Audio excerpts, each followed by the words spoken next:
Hello guys, আসসালামু আলাইকুম। কেমন আছো সবাই? সবাই আশা করি অনেক অনেক ভালো এবং সুস্থ রয়েছো। তো আজকে আমরা এই যে এই কবিতরগুলোকে নিয়ে যাব বাজারে, কারণ এই কবিতরগুলো আর আমাদের পক্ষে বাড়িতে রাখা সম্ভব হচ্ছে না। সেই জন্য আমরা এগুলাকে এখন বাজারে নিয়ে যাব বিক্রি করার জন্য।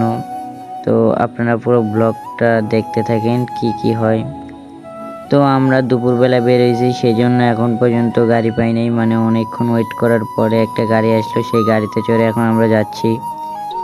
তো এই যে আমরা গাড়িতে চড়ে যেতে যেতে এখন আমরা চলে আসলাম পদ্মার পার বলে এটাকে। এই জায়গাটাতে বিকেলবেলা আসলে অনেক ভালো লাগে, কারণ বিকেলবেলা এই জায়গাটার ভিউ অনেক ভালো থাকে এবং কি অনেক সুন্দর হয়। তো দেখতে দেখতে আমরা মহিমাগঞ্জ বাজার চলে আসলাম। এই জায়গাতে আমরা কবিতরগুলো বিক্রি করব। তো এই যে আমরা বাজারের ভিতরে আসলাম, এখন এই যে আমাদের কবিতর বিক্রি করা শেষ, এখন আমরা বাড়িতে যাব।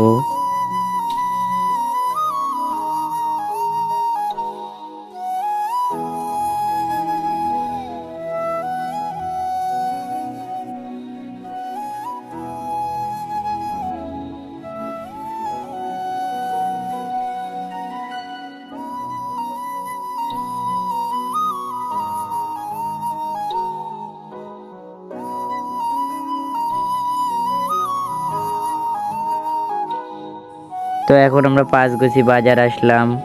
এই যে যে স্কুলটা দেখতে পারতেছেন, এই স্কুলে আমি পড়াশোনা করি। আমাদের স্কুলে এখন পরীক্ষা চলছে। তো এখন আমরা বাড়িতে যাচ্ছি, চলো বাড়িতে। এখন আমি বাড়িতে যাচ্ছি, ওই যে সামনেই আমাদের বাড়ি, ওইখানটাতে এখন আমি যাব। তো এই যে আমি দেখতে দেখতে বাড়িতে চলে আসলাম। তো আজকের ব্লগটা এই পর্যন্ত। সবাই ভালো থাকবেন, সুস্থ থাকবেন এবং আমার জন্য দোয়া করবেন, আমি জানি আরও অনেক দূর আগায় যেতে পারি। তো আমি নতুন নতুন ব্লগ শুরু করছি।